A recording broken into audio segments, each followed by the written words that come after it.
There we go. Let's get Facebook in here. We can start the show. Get the wheels spinning. One and Eric, blink twice if you're there. There we go. Well, Facebook's here. There's Eric also. Welcome in. It is 6:40 a.m. Mountain Time. It's unfortunately loser Monday, whatever you want to say. Not a loser season. It was still a great season. And I'm Nick Kendall. This is Eric Trickle. This is Broncos for Breakfast coming at you live on Monday and Friday mornings, at least probably through the draft. The summertime we'll stretch our legs a little bit, give ourselves some flexibility. But for now, we're here and very sad end of the season. It's always going to be the what could have happened season for the Broncos, but you play the hand that you're dealt in football, and I'm not here to argue the counterfactual too much with folks. Denver falls on 10-7 in the AFC Championship game. Eric, good morning to you. How are you feeling the morning after? I'm feeling it's a little frustrated because even though Jarrett Stidham is, and Broncos fans, myself, we still believe that the Broncos could win this game, and they still had plenty of opportunities to, even outside that fumble or that backwards pass, I guess would be the way to put it. They still had opportunities, and they were just missed because the quarterback play wasn't good enough. I said before the game that I agreed with Sean Payton that, top 32 quarterbacks, Jarrett Stidham's one of them. I still think that with some of the starting quarterback play that we saw around the NFL, but he is still a backup quarterback in Denver for a reason. There are still plenty of issues, and some of the issues definitely popped up with the fact that he hadn't thrown a pass all season. He had one snap, and it was a kneel down, and just not getting in there in that feel, not having the chemistry down with some of the players. That definitely hurt the Broncos there. But there were some plays, some pretty easy plays that he missed, that left on the field, and it just came back to bite them in the butt. And, I mean, that wasn't the only issue, but there was a lot of issues with the offense. Well, the defense played really well. Like, they played a great game with all things considered and just couldn't make that stop when needed to, but you can't put this game on the defense. No, I mean, in order to win, they had to make a play. And this one, just how it was working. So, like, you can somewhat put it on the defense, like, not as far as, like, they didn't play winning football, but with the circumstances, the way they were built, somebody had to make a play. And they just didn't. And it's hard to do that, obviously, to rip the ball away. There was a couple, there was one where PJ Locke maybe almost ripped the ball out of the running back's hands. It was close. Hufanga, first drive, second drive. I mean, those are the ones that, you get the ball right there.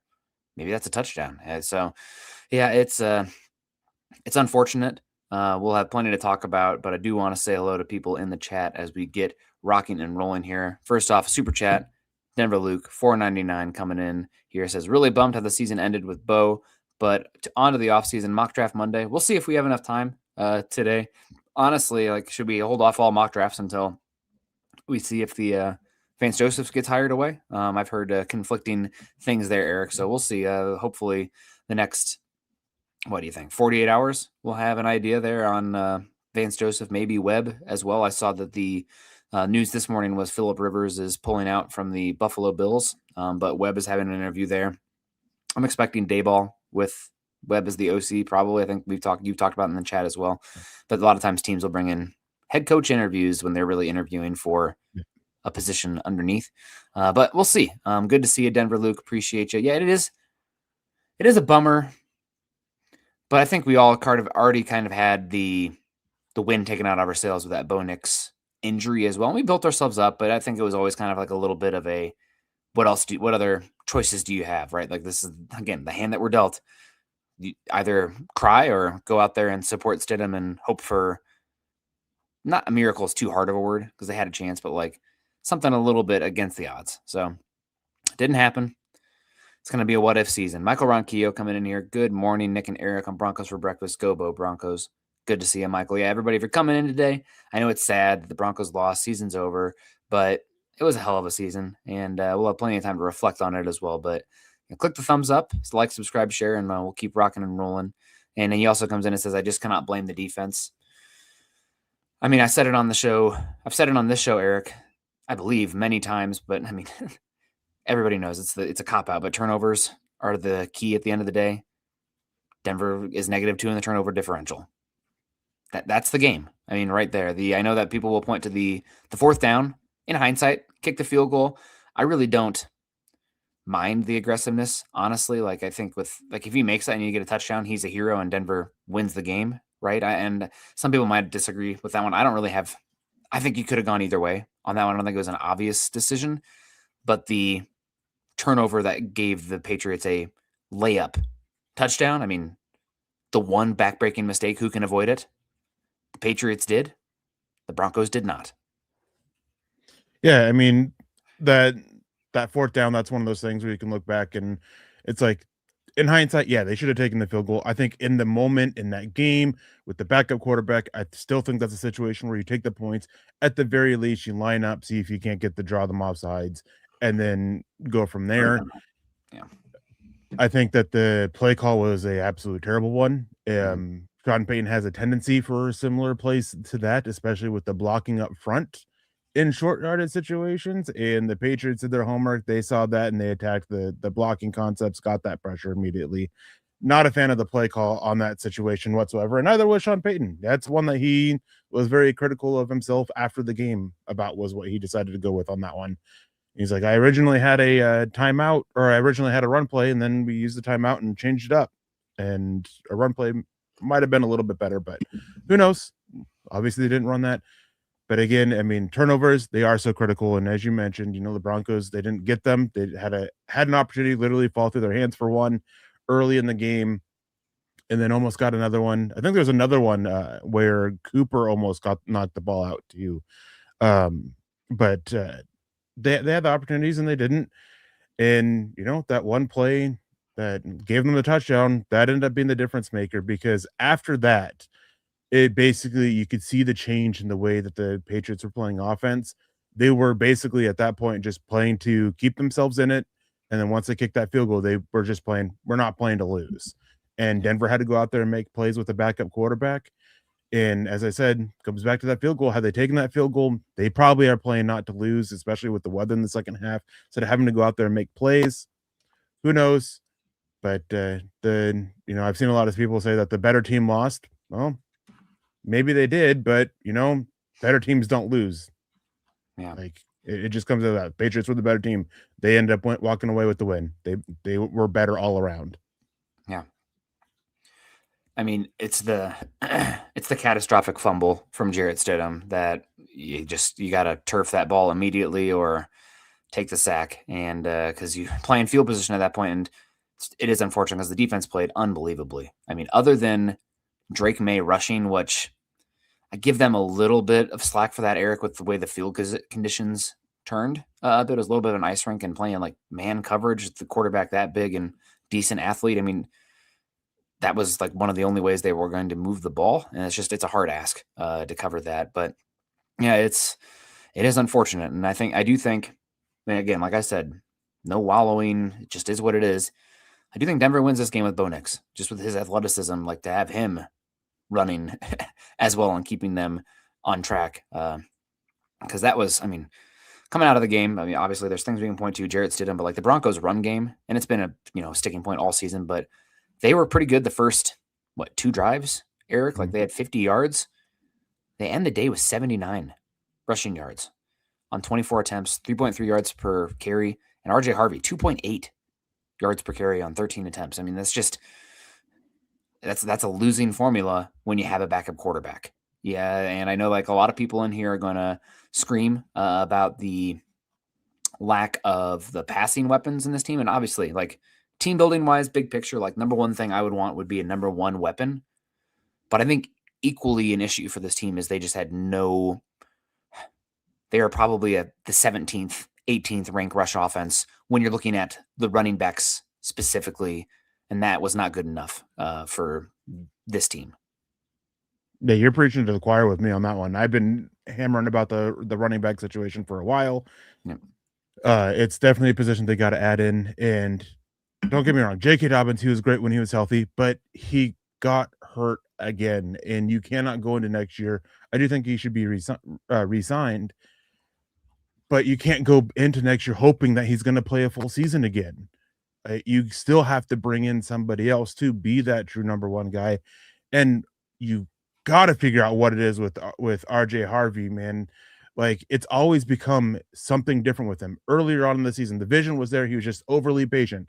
Now he's getting to the hole in the timely manner, but he's just not seeing things anymore.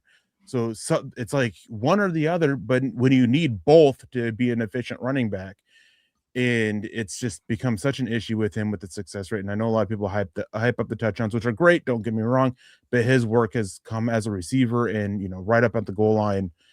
And then on top of that is you got to get better from your offensive line. This was a really bad game. Quinn Miners was absolutely dominated all game long. Mike McGlinchey couldn't do much. Ben Powers had his issues. Luke Wattenberg, everyone had their issues. You got to do better. But when looking back and watching over this game, the issues with the run game, tight ends, like again, Adam Troutman consistently whiffing on blocks. Adam Prentice whiffed on another one where RJ Harvey got hit in the backfield early on. You can't have that happening when you're trying to get the run game going, where you're consistently all season long. You can look at the tight ends and the fullback and the blocking from those two position groups and have it be such an issue. Offensive line, obviously, they've had their bad moments, but it hasn't been a consistent issue with them with the run game as it has been with the tight ends and the fullback. Yeah, it was a little bit of a bummer to see Milton Williams leaving the game. Did you hear his quote, his little soundbite? Yeah. He said like number one offensive line, my you-know-what.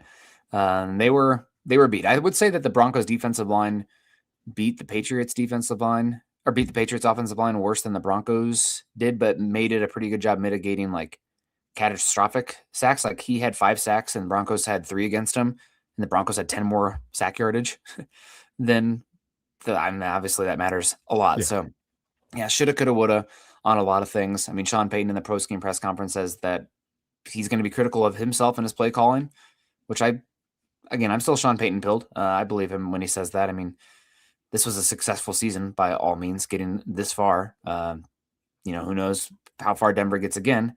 There's no guarantees, but he also mentioned that dropped passes was a massive issue as well. And maybe the Broncos were dropping passes, Eric, because they had ordered something greasy from our friends over at Goldbelly. Yeah, have y'all heard of Goldbelly? It's this amazing site where you can get the most iconic, famous foods from restaurants all across the U.S., and it's perfect for game day, Valentine's Day, or anything else you have going on.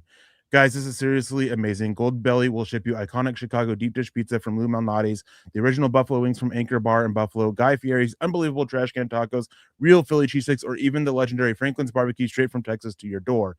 And with Valentine's Day coming up, they also have great gifts like award-winning dinners from Peter Luger Steakhouse, world-famous macaroons from La Durée, and even the exact cake that was served at JFK's wedding to Jackie O. I'll tell you, Eric, I got my eye on the Illuminati's pizza. So freaking good, deep dish, Chicago style. It's almost more of a lasagna than a pizza, but man, I cannot wait to get that to my door. And I know it's going to be fresh because they always give high quality food, which is not always the case from online food ordering sites. Goldbelly always delivers, and it always tastes absolutely amazing. So whether you're looking to turn game day into an unforgettable experience with friends or want to impress a loved one on Valentine's Day, coming up real soon, guys, go to goldbelly.com and get 20% off your first order with promo code MileHigh. That's goldbelly.com, promo code MileHigh for 20% off your first order. Let's keep it rocking and rolling in here with the chat. Got a lot of folks coming in here. Hope people are doing well. We got Boogmeister saying what happened. We lost 3 points. We were definitely the better team. We should have ran screens. We ran 1 or 2, and Sean Stidham slipped up. I believe in Bo.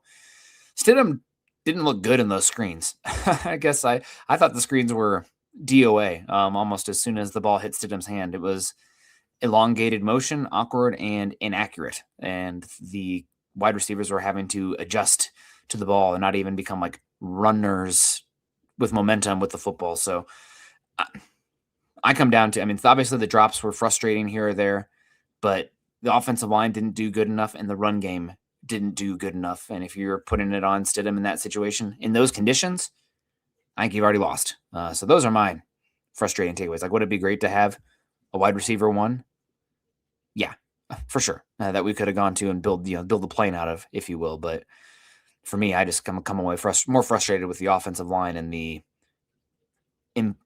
impotency of the run game just in general. They could not get it done. Yeah, I mean it was a problem, and it's been a problem all season long with the run game. We knew that it was going to be a problem going into this one, and then you look at the offensive line, and there's consistent issues. Well, you got to look a little bit at what they have on the defensive line. That is a really good defensive line, and you touched on it Friday morning. The four best defensive lines in terms of pressures were the four teams left, and Barrymore and Milton Williams, they're quite capable, and they actually have good depth on there, and they just won the day. And it's going to be rough when on the first few plays on offense, you see one of your top two offensive linemen get beat pretty badly. Garrett Bowles lost badly around the edge on one of the first few plays, and then Quinn Miners got beat by Christian Barrymore pretty early on. That's kind of a bad omen there when that happens. But speaking specifically of the screens, not only were they dead on arrival because of Jarrett Stidham and his elongated throwing motion, they're dead on arrival because that is something that this Patriots defense defends well against. They fly to the outside. They do well with avoiding those blockers. And when you don't have great blockers out there, because Pat Bryant at this point, when they really started using screens a little bit more, was already ruled out for the game. Like, it becomes problematic, and you don't have the tight ends out there because Evan Ingram is your slot tight end and he can't block whatsoever. It's not going to be a good day when you have all this going against you. And it's one of the issues with, Sean Payton. There were times this season where the screen game was necessary because it was attacking weakness. Screen games against the Patriots, that's attacking a strength of theirs, and you still were calling it a decent amount, and in very questionable situations. Even when the weather got bad, like, you're throwing a screen on 3rd and 8, like, come on now, like, at least give your offense a chance, a little bit more of a chance anyways. That play right there, that screen to Mims on 3rd and 7 or whatever it was, 3rd and 8, that was like a white flag, I think, from Sean Payton in my eyes. Like, a lot of issues with this team in this game with this offense specifically. But I mean, when your play caller is who's normally aggressive starts calling plays scared, even with the weather, it's not good. Yeah. I just come away so disappointed in the offensive line in this one. Just, you had to be able to dictate a bit more up front, and Denver, the offensive line lost. And there's very few games this year they outright lost. This is definitely one of them. Pearl Heater comes in and says, "Hey guys, just woke up. Good to see you." Justin says, "I bet Sean kicks a field goal next time." I mean, Denver had 40 yards their last 8 drives, 56 yards their last 8 drives. If it's 10-10, they end up losing still, I think, because they can't move the freaking ball. So I don't know. I don't have as much of an issue with going for it. Personally, you can disagree. Obviously, that's one that you could be divided. I didn't like the play call. Maybe you try to draw them off sides as well, like Eric said. I mean, a false start or a delay of game, yadi ha, like, who cares, right? From that point, I guess maybe not. That was before the weather started getting bad too, and also we didn't know the weather would turn like that. But yeah, good to see you. It was known before the game that they were expecting snow like that in the second half. I did not know, and I live here, but yeah, it was being reported on heavily prior to the game. Okay, well, it was crazy. It really did turn quick. Gabe says, "Sean lost the game in the 4th down. I was screaming, take the points. Fumble never happens if you take the points. We had momentum. Everything was going our way." Football's such a long game that who knows? Maybe, Gabe. My issue is not so much that, it's you don't put the ball in harm's way and you take the ball away. So I don't know. Denver goes up 10-0 there. Maybe the game changes. It was 2 drives later when the fumble happened. It wasn't directly off of, like, the Patriots didn't directly score off of getting the ball in the 4th down there. So who knows? Maybe that doesn't happen, but maybe the Patriots throw a bomb for a touchdown. I don't know, Gabe. I don't fully disagree or agree so much. I don't have too much of an issue with the going for it and being aggressive there, because that's been their identity all season as well. Trezzy comes in and says, "Good morning, Broncos country. Even though I'm sad from yesterday, I'm glad to see our mock draft picks might help us get over the hump to make the AFC Championship game for next season." Yeah, we'll see about those mock draft picks. Not the best draft this year. Denver will officially be picking 30. We are waiting to see if Vance Joseph will be hired as a head coach, because that'll give Denver a conditional 3rd round pick. But I'm imagining an aggressive offseason from the Broncos. So, yeah, shoulda, coulda, woulda. We'll see what it takes to get back next season. And hot take here, Eric, I don't know if the chat will appreciate this, but Broncos could not even win the division next year and be a better team than they were this season. I know, some people might be, oh, how could you say that? But I think this team this year, the way they won a lot of close games, I think they had a lot of in-season make your own luck kind of situation occur. But I think they could definitely be a more talented team next season and lose a few of those one-score games, maybe even lose the division because the division's tough, obviously, and be a better football team. Now, that doesn't mean they'll go farther because it's really freaking hard to win road games in the playoffs, especially if you don't win the division and have 0 of them. But I don't know. Just my thoughts right now. And they got a real chance to improve a good bit next season, I think. Yeah, I mean, it's not hard for them to be a better team, even if they don't necessarily, match the record or go further in the playoffs. And the prime example of that is they can find a running game, and that could help them be a better team. Mhm. Like it's that simple. They all season long they struggle with the running game, and then it just got significantly worse after J.K. Dobbins went down, and they just couldn't find an answer for it. And if they can find that and find that consistency with the running game, then obviously it's not hard to be a little bit of a better team. Finding more consistency in the passing game throughout the season. We really found it after that mini bye week after that first Raiders game, but carrying that throughout the season, defensive takeaways, cutting down on penalties. Like there's a lot of areas where this team really struggled with and still overcame to get as far as they did. So plenty of ways that they can still be a better team. And that's what they got to look at. They got to look internally and find those things and figure out what they can do to stop it. And, maybe a change with the defense can help cut down on the penalties a little bit. Maybe, different running game, maybe, plenty of things, maybe more growth, another weapon on offense, another receiving weapon, and again, a running back also, because that is a weapon on offense in the passing game. All those can help this team get better from where they were and put them in a really good position. Yeah.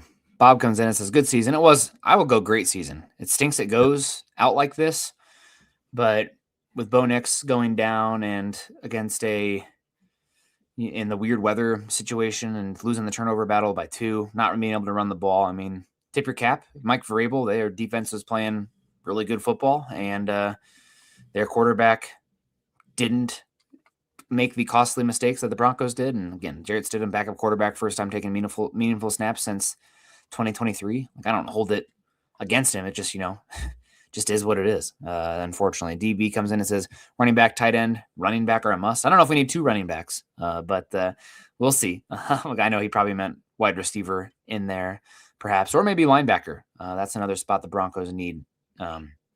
Bob says nobody said anything about the bad weather. See, I'm normally a weather guy, Eric, but I just was, too locked in on other things. So maybe you're right. William comes in and says, too many drop balls, just catch the ball. Yeah. I mean, when you're down wide receiver 2, 3, relying on little Jordan Humphrey for a team that already had limitations at wide receiver, it is frustrating, but it's also not like completely unexpected. There's no such thing as like a perfect roster. And obviously in this one, the quarterback issue, you needed to be even more talented around him, and it just didn't happen in this one. But drops were frustrating, no doubt. And that's something they're going to focus on this offseason. If to go by Peyton's comments at all, be curious to hear if they have any more team building thoughts. But yeah, the drops were an issue, and Big C comes in and says the offensive line was terrible yesterday. They were. I mean, they were not good enough yesterday. As Milton Williams said, number 1 O-line, my back end. Top 10, sure. Much better in pass protection than run blocking, though. I felt like this season they could never really dictate terms on the offensive line. Even though they're big, they were not necessarily displacing players, I felt, too often. Yeah, and I found one of the people who was reporting on it. It was not Mike Kliss from 9 News, but it was the other guy. I can't remember his name. And they also talked about it a lot pregame. They knew the weather was coming in. They knew it was going to get bad. And I believe Mike Vrabel also said something about it after the game as well. But I digress. The offensive line, it was an issue, and it was an issue all season long. But it wasn't, when you look at the issues with the run game, wasn't consistently the run game like it was with the tight ends and the fullbacks. The offensive line yes, they had their issues. They weren't getting a lot of displacement. They were struggling to get to that second level blocks, which is why we started seeing more jumbo packages and using those tight ends. But when you go back and you look at how often these running backs were hit by the line of scrimmage, which was often, you look at who's at fault for that. 9 times out of 10, it was the tight end or Adam Prentice whiffing on a block and just being such an issue there, or a defender coming unblocked because it was a bad pre-snap read for the blocking to get set up. Whatever the case it is for it, with it, it's definitely something that they got to improve on. I know that there's a lot of issues from players on the offensive line over some of the run calls that were being made, that they didn't like it. They weren't comfortable running it. And it was reported on before the season even started that Sean Payton added to the running concepts to it. A lot of those wide zone stuff that they weren't really accustomed to. And they kind of went away from the running concepts that they did so well last year, even though there were a lot of issues with the running back position. I think there was just a lot going wrong for this running game. And I don't think the issue is consistently the offensive line to, put that blame on them as much as other areas. Yeah. Yeah, it's really unfortunate. But it was still a really good season. And Denver could have lost last week, right? That was a coin flip. There's sometimes ball didn't bounce their way in this one, getting home and knocking the ball loose on Drake May. That's something that they hit him enough, one of those ones squirt loose. That's football. Single elimination game, chaos sport, so many variables. Happens. James Todd comes in, $5 super chat. So the Patriots just said F it and sent pressure all game because Stidham showed he couldn't handle it. If Bo plays, we win that game, no doubt. I do think Denver wins that one. We'll never know, right? Again, I'm trained in epidemiology and logical fallacies, and that's the counterfactual, right? It wasn't the reality, so we won't know for sure, but it's definitely feel like you got a better chance, and just for simply the fact that his legs, I mean, in this kind of situation, having the running ability when the field gets like that, you feel a lot better, and avoiding some of those sacks, but we'll see. Bronco for Life wants all offense in the draft.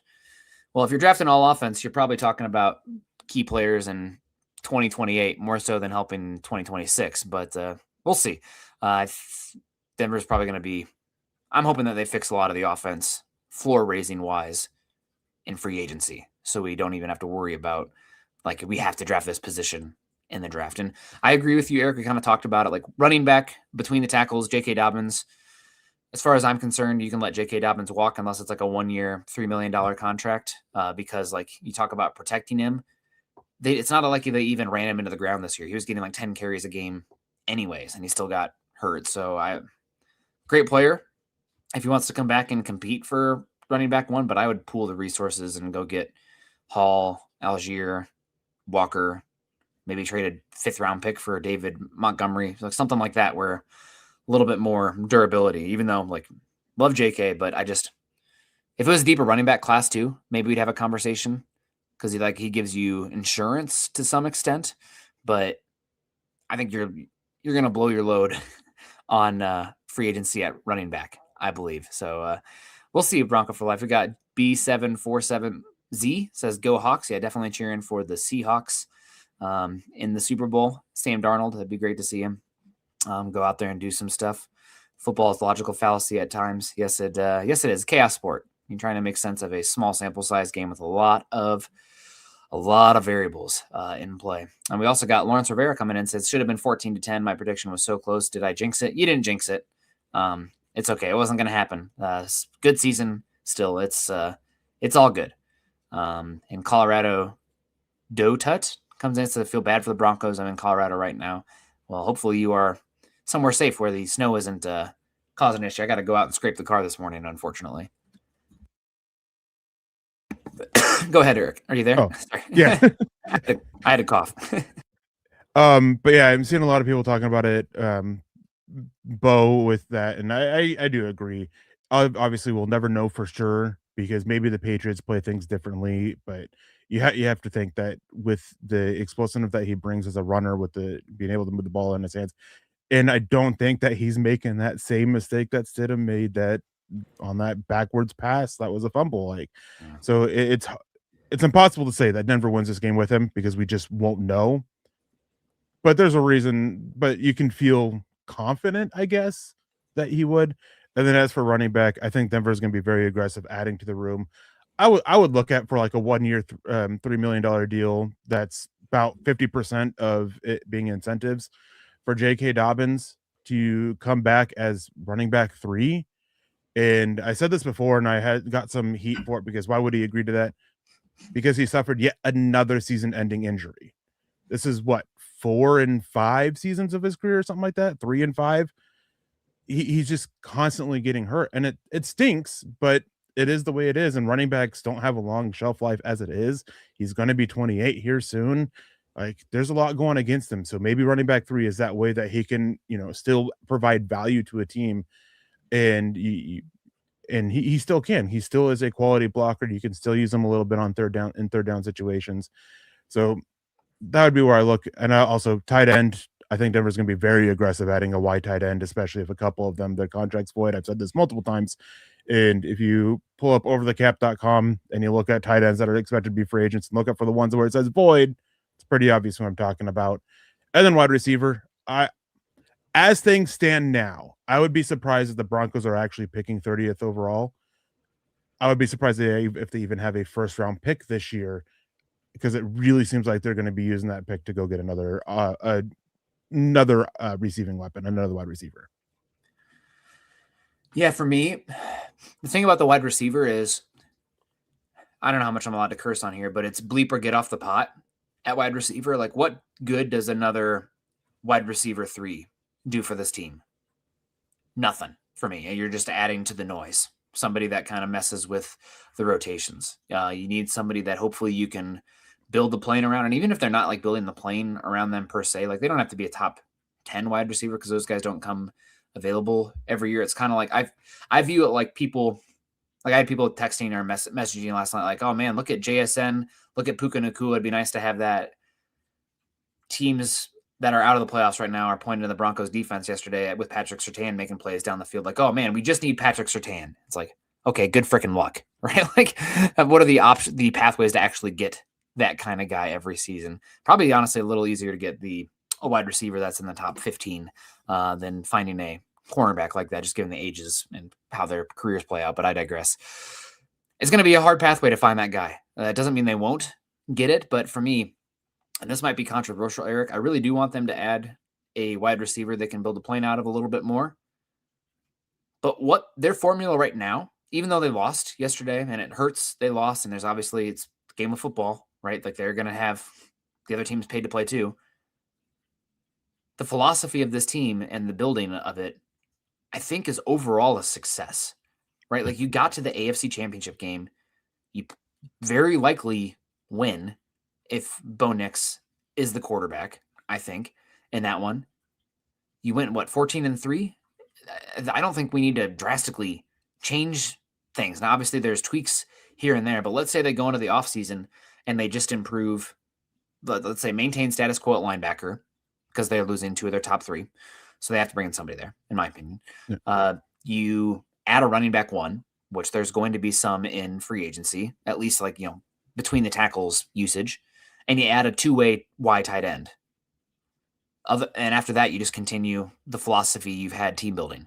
I don't think that's a bad pathway forward. I know a lot of people would scream about that because we're so laser focused on a wide receiver. And I want a wide receiver 1 too. Like, don't get me wrong. You look big picture, offensive weapon. Like, that's the biggest need that you have. But what they've done has been a success so far. So, like, I don't think it's such an issue to the extent that you have to stray from the vision, the plan, the building blocks that you've used over the last 3 seasons to get to this point. Am I off base here? I feel like maybe it's a little bit of an overreact for a team that lost a game that they had their backup quarterback who hasn't taken a meaningful snap in 2 years.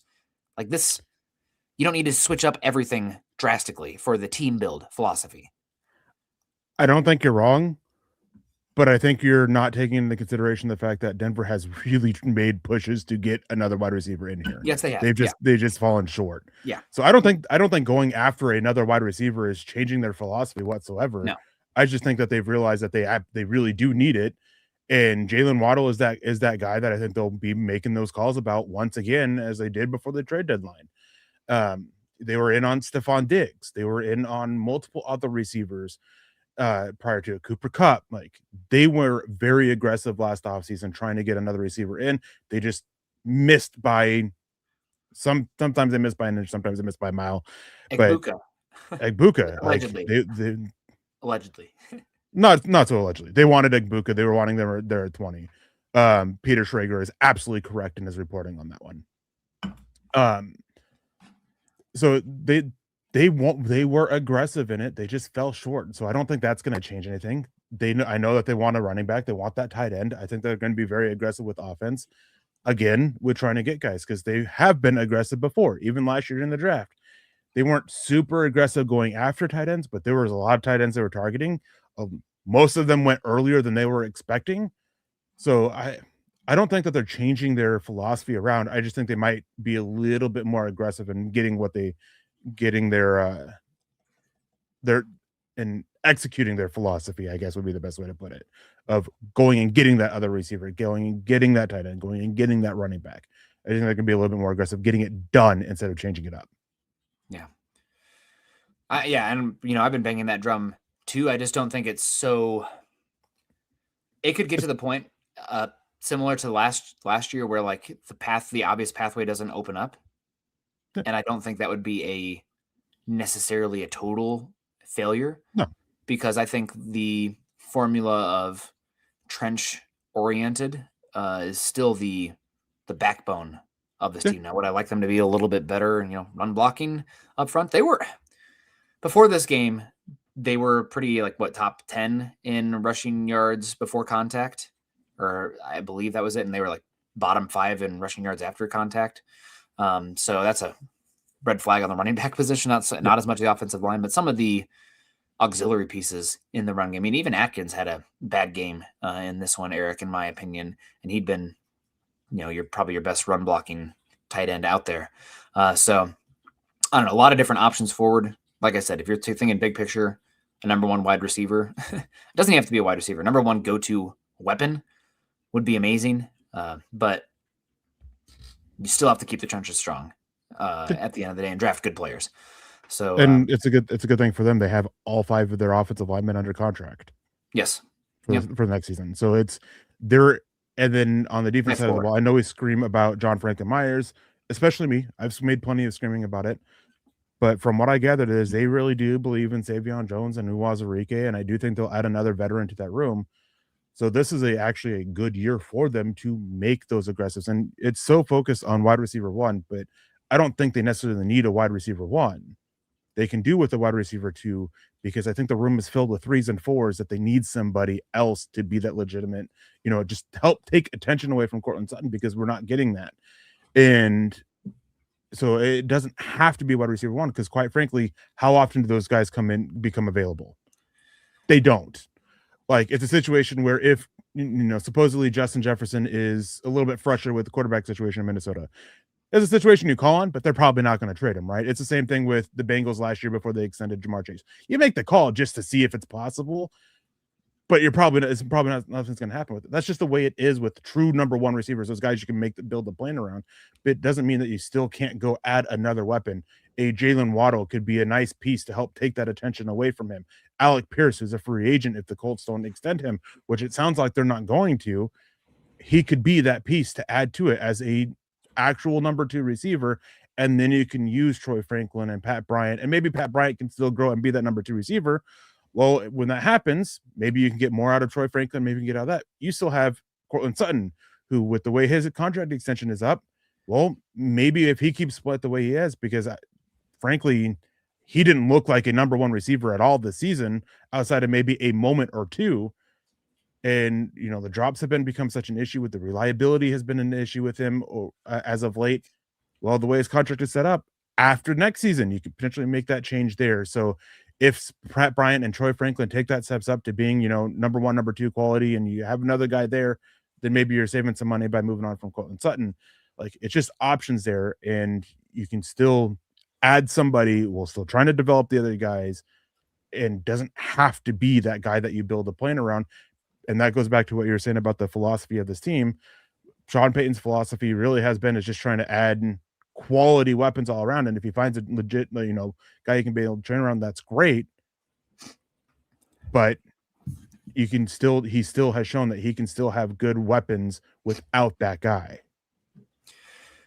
Yeah, they definitely need to add weaponry, but it doesn't necessarily have to be. Why they're going to try. Like, no, duh, they know. Like, I know there's some Broncos media that will bang the drum that they're happy with their wide receivers or love a wide receiver that isn't here anymore, or blah blah blah.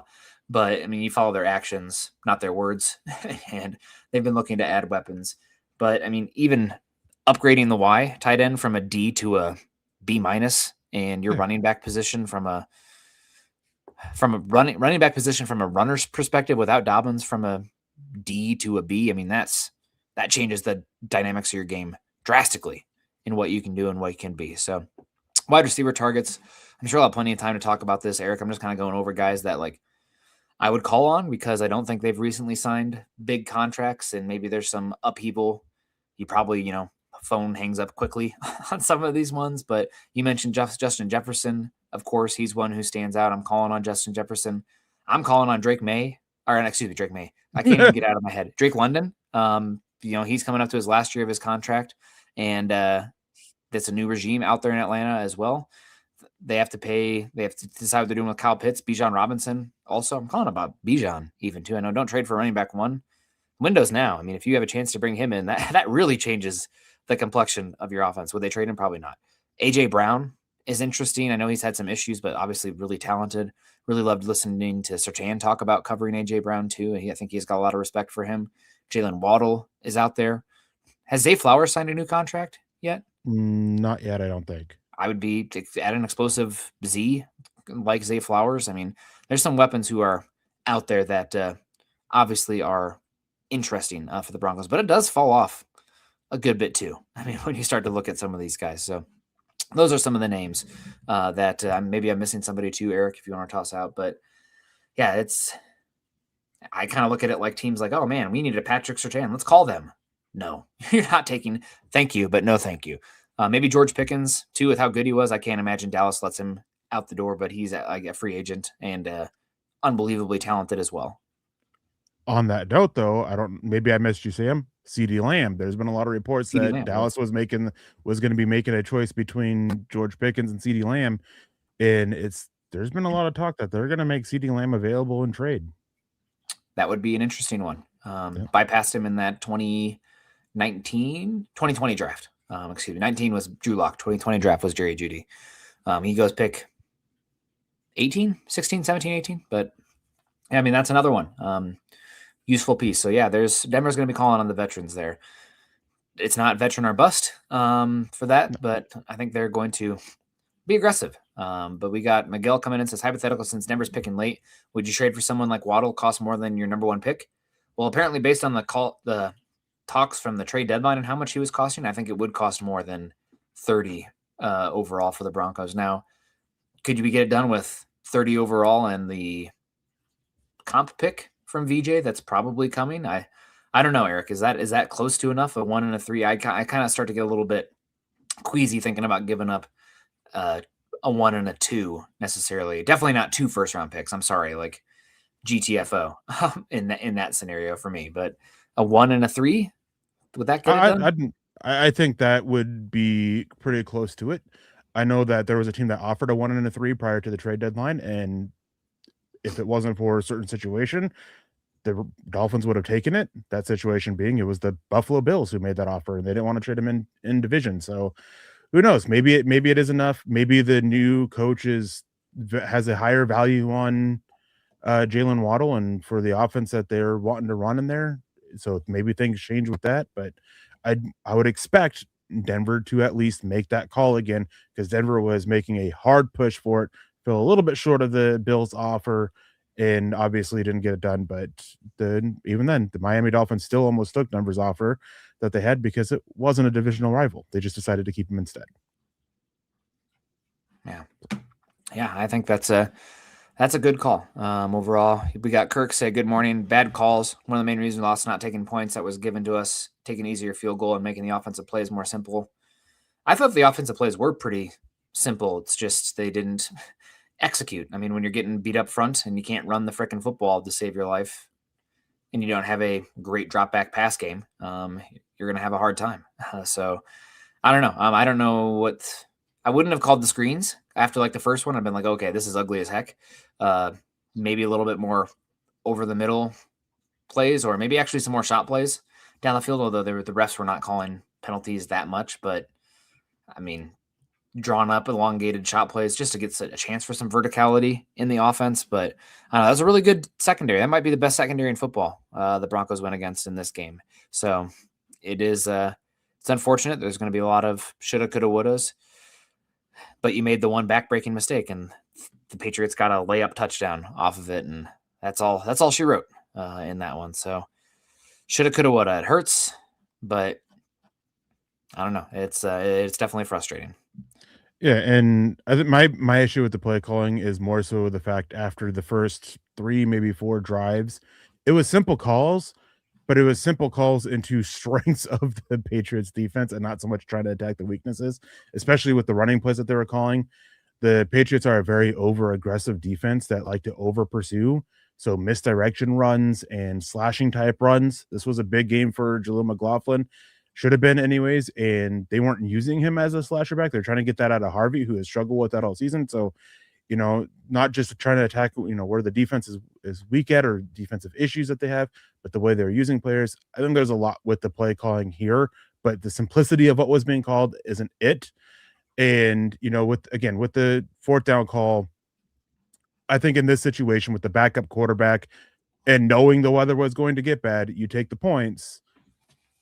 But I can't blame them for being aggressive. I hate the play call that they did for being aggressive. It's what Sean Payton's done all season long. He's gotten aggressive. I think that even despite that, there were opportunities later on, and still in the first half, not talking about the second half because the weather just completely changed everything in the second half. There were still plays that could have been had in that second half, not counting that fumble either, that Stidham missed, and it ended up changing the way that the Broncos had to go. One of them would have been an easy first down, and he just holds on to the ball, takes pressure. It was one of the times the offensive line actually held up, and he ends up taking pressure because he just holds the ball a little bit long instead of getting the ball out of there, and it becomes fourth down, and Denver ended up having to punt. And just those missed opportunities in a game like this, it all stacks up. It all adds together, especially with those 2 takeaways. So that fourth down decision and failing there, it all stacks up, and it's what leads to them losing. Yeah. I don't know. I still feel it comes down to just an absolutely boneheaded turnover. It does. I mean, when it's that immediately translates to 7 points for them and you lose by 3. Yeah. Yeah, it's a small sample size, single elimination game, and Denver made the back-breaking mistake. Very unfortunate. I got to ask you, when I watched that, it looked like the Patriots player deflected it backwards, and I don't know if was it actually a backwards pass? I thought it was close, and like the deflection changed the course, made it backwards, but it should be the trajectory from leaving the hand. From what they said, if I remember correctly, is they covered that, and it's from where the ball leaves the hand to where it lands, and that the defensive contact doesn't matter, but that doesn't make sense to me because I've seen calls before where they've batted it backwards and it's not been. So I don't know. I felt the same way as you did. I don't know. Okay. Yeah, that was one I was like, huh. I mean, frustrating, but what can you do on that? But anyway, we're going to start wrapping up here. Mr. Frum comes in and says, what does a team placing a franchise tag on a player mean? We can get this is a way to make it short, but it means they have rights to retain the player. Teams have one franchise tag they can use per season. The amount that they have to pay the player depends on if they use a exclusive or non-exclusive tag. So if it's a non-exclusive, the player can go negotiate with other teams. You don't see it very often. And it depends on the position they play. Like if you recall a decade ago, maybe you don't, Mr. Frum, the Broncos placed a tag on Prater, I believe. And it was like, oh, well, duh. They don't have any like free agents that are worth like keeping here. And it's only like $4 million. So it's just extending the window. A lot of times teams also use the tag to extend the negotiation window. I think the Broncos with Von Miller worked out that way as well. Justin Simmons, yep, another one. So it depends on what kind of tag they play, but like a team like the Falcons right now with Kyle Pitts, because he plays tight end, the tag is not going to be very expensive. So it makes sense for them to tag him unless there's like locker room issues, which I don't know about, but like he's talented enough.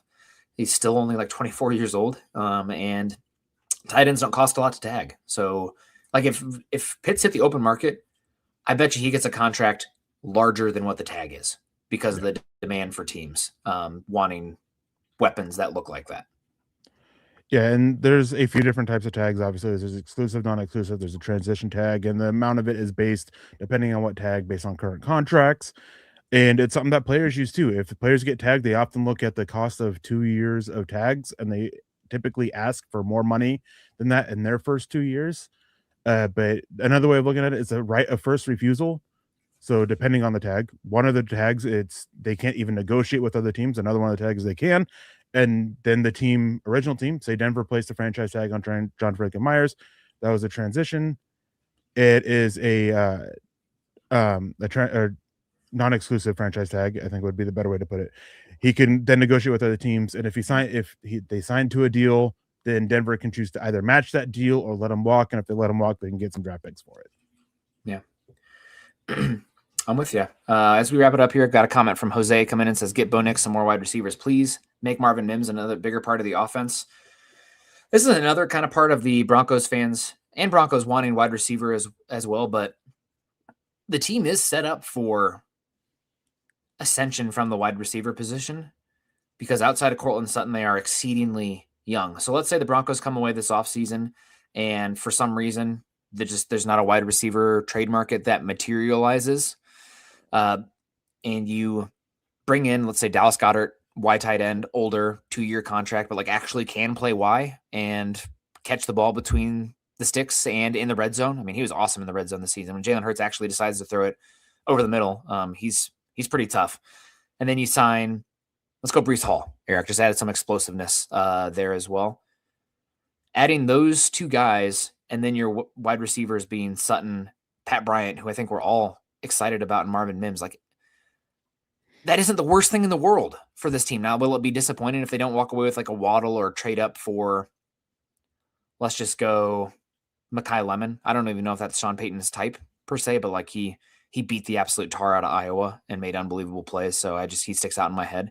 That'd be awesome. But like, I think walking away from the end of the season with how Marvin Mims showed up in big time and how Pat Bryant, I think, is ascending, gives me some hope for the pieces you already have here at wide receiver. Doesn't mean they're not going to go hard for a wide receiver one, but I just want to be at least voice in here early on that if they like, for some reason it doesn't materialize where they get this obvious wide receiver one, I'm not going to be sitting here screaming and crying about it because I do actually have some faith in the overall assembly of the weapons, assuming they upgrade Y tight end and running back at the same time. Yeah, I think Y tight end and running back is more important to add because you just don't have guys there right now, and you do have that ascending. But again, they're still going to make that run at another wide receiver. Somebody can, rely on. Somebody can possibly even help dictate coverages a little bit, which is why, again, I think Jalen Waddle, just because of that speed that he has, can help dictate a little bit with the coverages.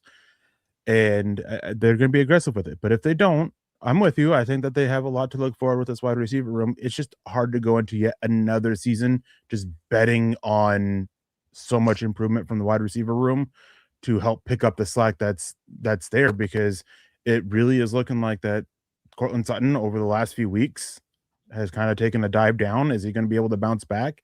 He is a little bit on that older side of it. And, with the injury that he had, that kind of took off some time for his career. So there's a lot of questions for it. I think they'll be aggressive with it. But there's a comment here that I want to grab real quick. Prince fan coming in saying, yo, what's that hat on Eric's head? My last name is Dove. Go Hawks. Well, you can go to mhhmerch.com and get this hat. There you go. Dove Valley deep divers out there. Yeah, so we'll see what happens this offseason. Broncos got some holes. One thing I will say, I think it's a little bit of a misconception out there, Eric, that the Broncos get the Russell Wilson money off the books and hooray, right? That's something that is nice to have off the books, but the Broncos have already kind of set up contracts to live with Russell Wilson off the books because they deferred like 33% more money than any other team in football. So like how they've been signing these contracts has already taken advantage of the Russell Wilson cap relief that's coming down the tracks, if that makes sense. So like people looking for, oh, now we got all this money. Well, with how you sign the contracts, you already built that in. So you were paying less now, deferring some money with voids or just the structure of the contract in general.